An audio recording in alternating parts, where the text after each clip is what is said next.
Well, welcome everybody. I think I've met most of you whom I didn't know before this evening, but I'm delighted to have you here. I'm Margie Paris, and I'm very privileged to be the dean here at the law school, and obviously very, very happy and sad to have reached this evening in which we're honoring Merv. So a very important thing happened to this law school 23 years ago when Merv Loya joined us as assistant dean.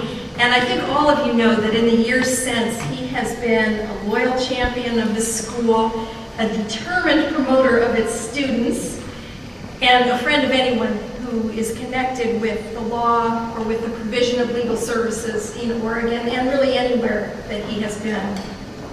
So tonight, Merv, we celebrate those years of devotion to the school and also your years of service in the law. And we're very grateful that each of you is here to join us in that celebration. So I think that most of you know the pieces of Merv's career, but I thought there might be some of you who didn't know how it all fit together. And so I'm just going to give you a brief synopsis of Merv Loya, the life. And then I'm going to turn the podium over to some of his dear friends and one special guest who's with us from New York City. So here are the little pieces as I could fit them together from Googling Merv, as we all do when we do a bio these days. So Merv is a native and graduate of Western Illinois. He went to Monmouth College, which is in that part of the state, and then went to Columbia University in New York, where he received his MA in Scandinavian Studies. And I think that at least at the time, he was fluent in Finnish. Maybe he still is. But he must have either figured out that there wasn't a career in that, or been driven by a different passion, and he wound up going to the University of Illinois for his JD, where he encountered Gene Scholes, who became a mentor of his.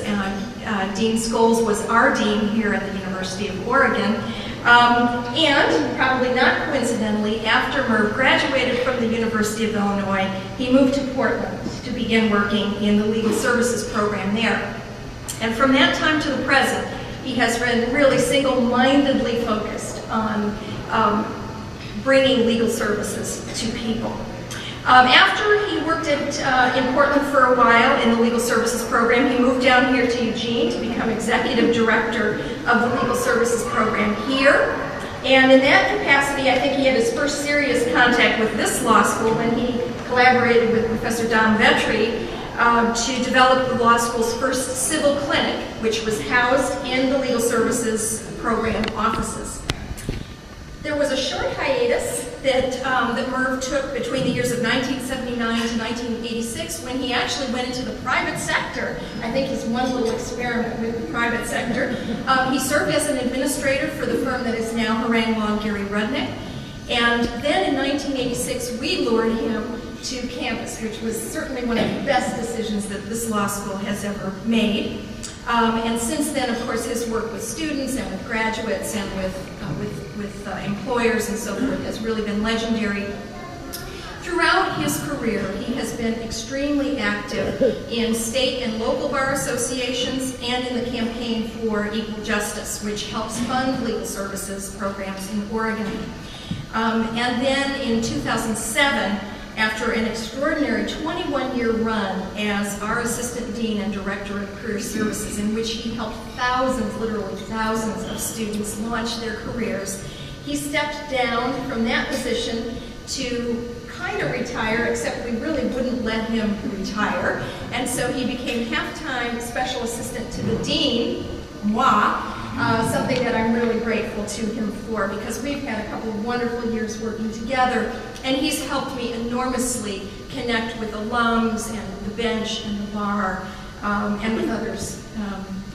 And for that, I'm very grateful to you, Merv. So this June, like a month from now, he will leave his post and really actually retire. We hope that he will enjoy his passions, which are hiking, traveling, continuing to interact with people from all walks of life. And I'm frankly not sure what we will do without him here at the law school, but I do know what kind of a legacy he leaves here. And that's a legacy of selflessness, of kindness, of outreach, outreach, of dedication, and it's because of this legacy that the law faculty this year decided to give him its highest award. That is the Meritorious Service Award that's made to a person whose extraordinary contributions to legal education and the law ought to be recognized. That award will be tendered to Merv Saturday, that's commencement day, May 16th, but I knew that you would want to hear about it and share the joy that we will all have as we give it to him. So Merv, congratulations on that award. We really honor you and I'm delighted to do so.